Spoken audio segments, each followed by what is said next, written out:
My serpentine belt tensioner, it's oscillating when it's supposed to really pretty much stay solid and keep tension on the serpentine belt. So that oscillation is not good because potentially the belt is slipping because there's not enough tension on it, or that tensioner pulley is actually making noise. So I did replace the belt previously, but when you replace the belt, when you're already in there, you should replace the tensioner as well as the idler pulley. So that's what we're gonna do today. So first thing first, take a picture of the routing of your belt so this way you remember how to put it back once you get the pulleys installed. We're simply gonna put tension on this bolt here, a 14mm bolt on your tensioner, and move it as if you're tightening it. And that'll take tension off the belt. That'll allow you to move your belt out of the way. Next, we'll pop off this little cap here. Next, you'll use an 8mm Allen and you'll break free the bolt holding the tensioner in place.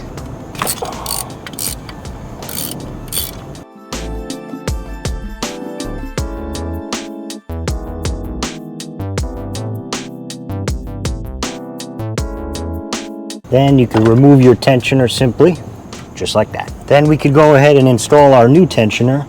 This notch will line up with a notch here. You'll see it. And you'll reinstall your bolt.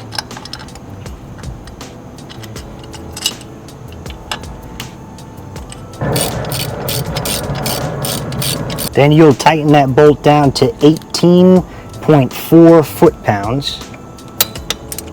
All right, tensioner's in. Next, we'll do the idler pulley, which is down further. That's also going to be a 14mm bolt.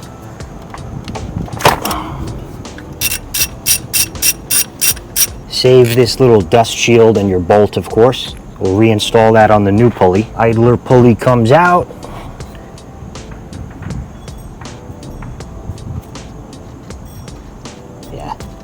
I think it's definitely time to replace. New one going in.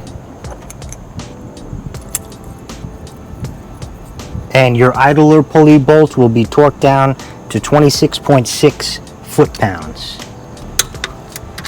Make sure they spin freely, and then we'll reroute the belt the way it should go.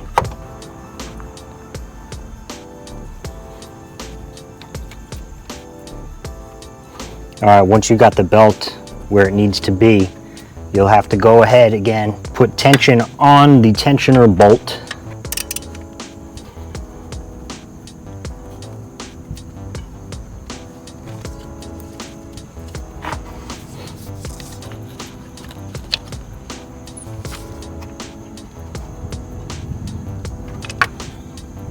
Just like that.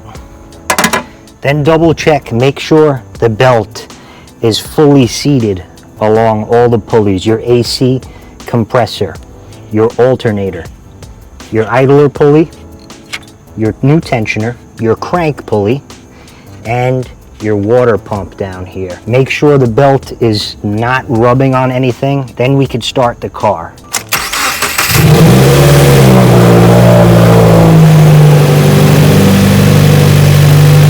If this video helped you, hit that like button and subscribe, because 98% of you that are watching the videos are not subscribed. So it'll help me out a lot if you please hit that subscribe button. I will love you guys forever.